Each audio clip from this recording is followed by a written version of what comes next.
దేవాలయంలో దర్శించుకున్న తర్వాత కాసేపు కూర్చుని ఎందుకు వెళ్తారో తెలుసా?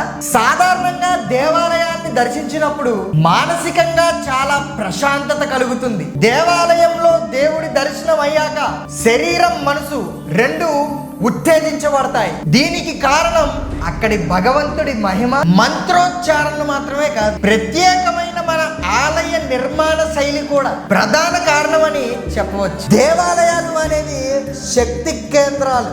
మంత్రోచ్చారణలోని శబ్ద తరంగాల వలన మనసు చెడు ఆలోచనల వైపు మరలదు, సరైన నిర్ణయాలు తీసుకోవడంలో సాయపడుతుంది. ఆధ్యాత్మికంగా ఆత్మానందాన్ని కలిగించే వాతావరణాన్ని ఉన్న గుడిలో దైవ సన్నిధిలో జ్ఞానం గాని జపం గాని చేయడం వలన జ్ఞాపక శక్తి మెరుగై రెట్టింపు ఫలితాలు వస్తాయి. సమస్యకు సరైన పరిష్కారాలు సాధించవచ్చు. అందుకే దేవాలయాల్లో దర్శనం తర్వాత ఆ కొద్దిసేపు సమయం కూర్చుని వెళ్ళమని అంటారు. జై శ్రీరామ్.